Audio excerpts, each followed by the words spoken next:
چھوٹے بچے اٹھا کس کس کو میں ایک ایک کو سمجھائیں گے؟ بچے اٹھا دو میں علماء سے کہہ رہا تھا کبھی آپ ڈیرے میں جلسہ رکھے نا تو مجھ سے پوچھ لیں اس کو سنبھالنا کیسے ہے، میں تمہیں پورا جلسہ سنبھال کے دوں گا. بھائی یہ جگہ خالی کرو، رسی باندھو، کیمرے کو لے آؤ، بندے یوں بٹھاؤ، سٹیج ایسے بناؤ، پھر میں دلائل دیتا ہوں 2 گھنٹے. سی ڈی تیار کرو، 1000 سی ڈی صبح ڈیرہ غازی خان میں تقسیم کر دو. اب دیکھنا عقیدے سٹ کیسے ہوتے ہیں. کیا فرق اس سے کیا پڑتا ہے؟ سیڑھیاں تقسیم کرو. ذاکر نائک ویڈیو ہے، جاوید غامدی ویڈیو ہے، فرحت ہاشمی میڈیا ہے، اور کچھ بھی نہیں ہے. لیکن ہم اس طرف توجہ دینے کے لیے تیار نہیں. 15-20 ہزار میں 1000 کیسٹ تیار ہوتی ہے. 1000 کیسٹ آپ ڈیرہ غازی خان میں تقسیم کرا دیں، عقیدہ ٹھیک ہوگا کہ نہیں؟ لیکن ہم اس میں محنت نہیں کرتے. ہمارا جلسہ ہوتا ہے ہوا میں تحلیل ہو جاتا ہے، اور باطل کی جلسی ہوتی ہے پوری دنیا کو پتہ چلتا ہے کہ جلسی ہوئی ہے. وہ گل سمجھ آئی ہے؟ چلو آدمی روتا رہے کبھی تو بات سمجھ آئی جاتی ہے. چلے توجہ رکھنا. میں بات کیا کہہ رہا تھا، عنوان ذہن میں رکھنا. میں نے کہا میرا پیغمبر کا وجود جنت والا، جنت میں عیب نہیں ہے، میرے نبی میں بھی عیب نہیں ہے. نبی کے نام کو دیکھ محمد کوئی نقطہ نہیں، رسول کو دیکھ کوئی نقطہ نہیں، اللہ کو دیکھ تو کوئی نقطہ نہیں. پتا چلا کہ میرا پیغمبر پاک اور بے عیب ہے. اللہ نبی کو بے عیب رکھتے ہیں، نبی کو معصوم رکھتے ہیں. نبی پر ظاہری بھی عیب نہیں، نبی کے باطن میں بھی عیب نہیں. نہ ظاہر میں عیب نہ باطن میں عیب، کیونکہ نبی کا وجود جنت والا ہے. اللہ جنت والے وجود کو بے عیب رکھتے ہیں. یہ پیغمبر کے وجود کا بے عیب ہونا یہ جنتی جسم کا اثر ہے، اس لیے نبی کا وجود بے عیب ہے. نبی کبھی گناہ نہیں کرتا، نبی کبھی گناہ نہیں کرتا، نہ نبوت سے پہلے نہ نبوت کے بعد، نہ چھوٹا اور نہ بڑا گناہ یہ گناہ نہیں کرتا. بلکہ اس سے بڑھ کے میں جملہ کہنے لگا، میں یہ نہیں کہتا کہ نبی گناہ کرتا نہیں ہے، میں کہتا ہوں خدا نبی سے گناہ ہونے دیتا نہیں ہے. میں یہ نہیں کہتا نبی گناہ سے بچتا ہے، میں کہتا ہوں خدا نبی کو گناہوں سے بچاتا ہے. میں اس پہ مثال دیتا ہوں، جس طرح دنیا میں ایک بچہ آتا ہے وہ گرمی اور سردی سے بچتا نہیں ہے، بلکہ ماں اسے گرمی اور سردی سے بچاتی ہے. اگر یہ بچہ دنیا میں خود آتا تو سردی اور گرمی سے بچنا اس کے ذمہ ہوتا. یہ آیا نہیں ہے، اس کو ماں نے جنا ہے، تو جس ماں نے جنا ہے اسے سردی اور گرمی سے اس بچے کو بچانا بھی ہے. نبی اپنے سر پہ نبوت کا تاج رکھتا نہیں ہے، خدا اس کے سر پہ تاج نبوت سجاتا ہے تو پھر خود نبی کو بچاتا ہے.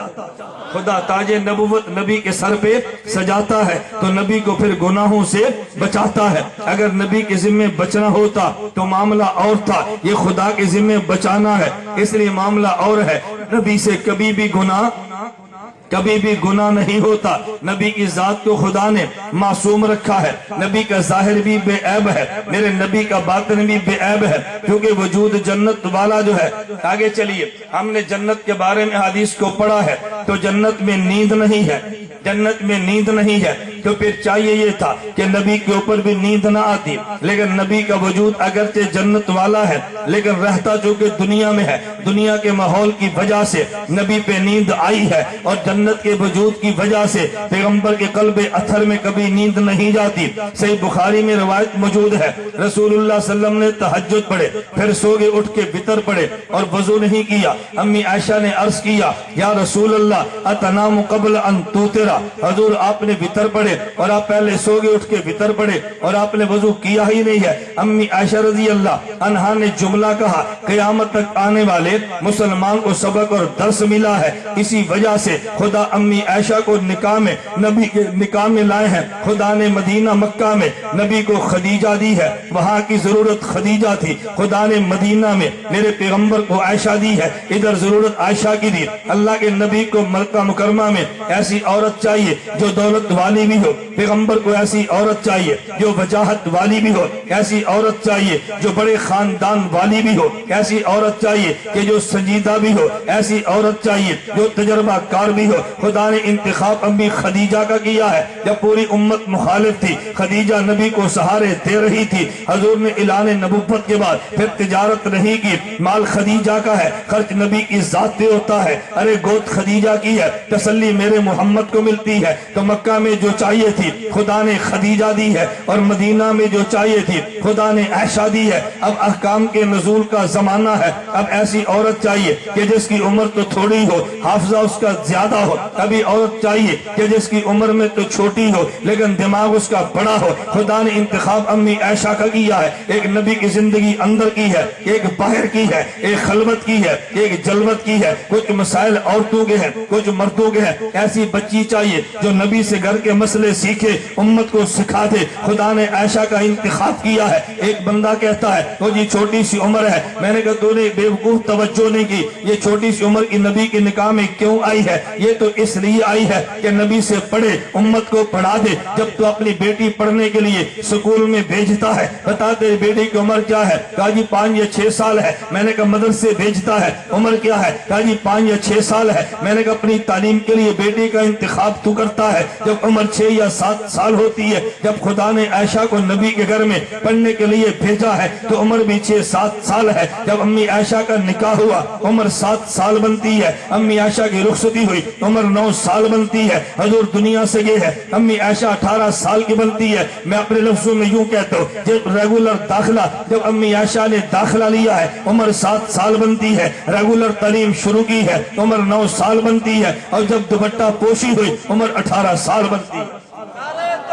دوپٹہ پوشی کا مطلب کیا ہے؟ دوپٹہ پوشی کا معنی استادوں نے کہہ دیا بھی ہم نے پڑھا دیا جتنا پڑھانا تھا۔ جب نبی دنیا سے چلے گئے امی عائشہ کا استاد کون ہوگا؟ اب تو استاد جی دنیا سے چلے گئے، وحی کا دروازہ بند ہو گیا، امی عائشہ کو سند فراغت ملی ہے، عمر 18 سال بنتی ہے۔ میں نے کہا اعتراض کی کیا بات ہے؟ اور ایک بات توجہ سے سننا، میں ایک جلسے میں تھا، مجھے ایک چٹ آئی اور جی دیوبند والے بچیوں کا جو مدرسہ بناتے ہیں اس کی دلیل کیا ہے؟ میں نے کہا امی عائشہ کا وجود ہے، کہا جی ان کی تعلیم کی دلیل ان کا نصاب کہاں سے ہے؟ میں نے کہا امی عائشہ سے ہے۔ مجھے کہتے ہیں وہ کیسے؟ میں نے کہا دیوبند کی ترتیب یہ ہے جو بچی ایک دن میں سکول نہ گئی ہو اس کو مدرسے میں داخل کرو، 3 سال میں قرآن حفظ کرے، 1 سال میں گردان کرے، 1 سال میں اردو پڑھنا اور لکھنا سیکھے، 4 سال میں درس نظامی کرے۔ میں نے کہا کتنے بنے ہیں؟ کہتے ہیں جی 9 سال۔ کہتے ہیں کہاں سے لیے؟ میں نے کہا امی عائشہ کے در سے لیے۔ کہاں سے لیے؟ امی عائشہ کے در سے لیے ہیں، ہم نے وہاں سے 9 سال کا نصاب لیا ہے۔ میں نے کہا توجہ رکھنا، امی عائشہ نے سوال کیا ہے، یہ تو درمیان میں بات آ گئی۔ امی عائشہ رضی اللہ تعالیٰ عنہ نے سوال کیا ہے، امی عائشہ کی عمر کتنی تھی جب نکاح ہوا؟ 7 سال، اور رخصتی ہوئی عمر کتنی ہے؟ 9 سال۔ ایک مولوی اٹھا اور اس نے کتاب لکھی ہے قرآن مقدس اور بخاری محدث، میں نے زندگی میں بات کی تھی، اس کے شہر میں جا کر کی تھی، میں موت کی بات نہیں کرتا، میں زندگی میں شہر جا کے گرج کے میں نے کہا تھا اس کتاب پہ میں تو اس سے گفتگو کرنے کے لیے تیار ہوں، موت کے بعد تو پتہ نہیں کون بات کرے گا۔ عنوان کیا تھا؟ 53 اعتراض بخاری پہ کیے ہیں کہ یہ جی قرآن کے خلاف ہے۔ میں صرف ایک بات بتانے لگا جو درمیان میں آگئی، کہا جی بخاری شریف قرآن کے خلاف ہے۔ کیوں؟ بخاری میں لکھا ہے جب امی عائشہ کا نکاح ہوا عمر 7 سال بنتی ہے، امی عائشہ کی رخصتی ہوئی عمر 9 سال بنتی ہے۔ کہتا ہے یہ حدیث قرآن کے خلاف ہے۔ کیوں قرآن کے خلاف ہے؟ قرآن کہتا ہے فَانْكِحُوا مَا طَابَ لَكُم مِّنَ النِّسَاءِ، تم اس سے نکاح کرو جو عورت ہو، تو نساء اسے کہتے ہیں جو بڑی اور بالغ ہوتی ہے۔ امی عائشہ تو 9 سال کی ہے، 9 سال کی بچی بالغ ہی نہیں ہے، یہ تو نساء بنتی ہی نہیں ہے، تو نبی نکاح میں کیسے آ گئی؟ ارے نکاح کے لیے ضرورت ہے عورت نساء ہو، اور نساء بالغ کو کہتے ہیں، امی عائشہ تو بچی ہے ابھی نساء بنی ہی نہیں ہے، تو پیغمبر سے نکاح کیسے ہوگا؟ یہ قرآن کے خلاف ہے۔ میں نے کہا نا جناب نے آدھا قرآن پڑھا ہے، اگر پورا قرآن پڑھا ہوتا کبھی قرآن کے خلاف نہ کہتا۔ فرعون کے بارے میں معروف ہے، میں لمبی بات نہیں کہتا، فرعون کے بارے میں ہے، خواب دیکھی، نجومیوں نے کہا ایک بچہ پیدا ہوگا جو تیری خدائی کو ختم کرے گا، تیری حکومت کو توڑ دے گا۔ اس نے کہا پھر کیا کریں؟ انہوں نے کہا بچے قتل کرنا شروع کر دے، بچے قتل کیے، بچیاں زندہ رکھی۔ قرآن سے پوچھ قرآن کیا کہتا ہے؟ یہ فرعون کہتا ہے نقتل ابناءہم ونستحیی نساءہم، نابالغ بچے کو ابنا کہا، نابالغ بچی کو نساء کہا، نابالغ بچی کو نساء کہا۔ قرآن بالغ کو بھی نساء کہتا ہے، نابالغ کو بھی نساء کہتا ہے۔ تو نے ایک آیت پڑھی ہے، دیوبند والوں نے دونوں پڑھی۔ ہمارے سامنے پورا قرآن ہے، آدھا قرآن نہیں ہے۔ کہتے ہیں قرآن نہیں پڑھتے، میں نے کہا پڑھتے ہیں، غلط نہیں پڑھتے، نہیں سمجھے؟ قرآن پڑھتے ہیں لیکن غلط نہیں پڑھتے۔ یہ نہ کہو ہم قرآن نہیں پڑھتے، ہم قرآن پڑھتے ہیں لیکن ہاں غلط نہیں پڑھتے، ہم قرآن بھی پڑھتے ہیں اور دلائل کے ساتھ پڑھتے ہیں، مراسیوں کی طرح قرآن نہیں پڑھتے، جیسے اترا ویسے پڑھتے ہیں۔ تو گال سمجھ آئی تو ہاں میں بتا یہ رہا تھا، امی عائشہ رضی اللہ عنہ نے سوال کیا، سوال کیا ہے؟ ہم قرآن کیسے چلیں، ایک قرآن کیسے پڑھتا ہے؟ میں تمہیں دونوں سناتا ہوں تاکہ تم بتاؤ قرآن کیسے پڑھتے ہیں۔ ایک قرآن کیسے پڑھتا ہے؟ الحمدللہ رب العالمین، سمجھ آگئی؟ وہ پتہ ہے نا کون پڑھتے ہیں؟ الحمدللہ رب العالمین الرحمن الرحیم۔ یہ فاتحہ خلف الامام سے تقریر ہو رہی ہے۔ مالک یوم الدین، یہ قرآن ہو رہا ہے، قرآن ہے سادی پنجابی ہے، ذرا دونوں میں فرق کرنا۔ کہ اندر ہی بابا جی کہندے نے وچ گجرات ایک دولا رہندا تے کڑ کڑ مکھڑے بناوے تے مک مسالہ جاندا جدوں واری سر دی آوے، اسی آنے ایاکا نعبدو۔ لو یہ بتاؤ قرآن ہے یا پنجابی ہے؟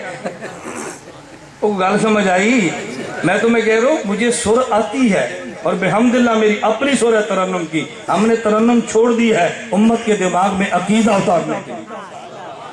میں سرلی خطابت کر کے نا فی جلسہ 30,000 روپے کی ڈیمانڈ کر سکتا ہوں، چھوڑے زندگی کو، خدا اس زندگی اس دن سے پہلے موت دے دے جب بندہ دین کو دنیا کے لیے استعمال کرے۔ تو بات سمجھ آ رہی؟ یہ قرآن پڑھا جا رہا ہے، اللہ معاف فرمائے، یہ کون سا قرآن ہے؟ اب دوسرے کا سنا، نقل کرتے بھی ڈر لگتا ہے، اللہ معاف فرمائے، نقل کفر کفر نباشد۔ یہ مت کہو ہم قرآن نہیں پڑھتے، قرآن پڑھتے ہیں اور ٹھیک پڑھتے ہیں۔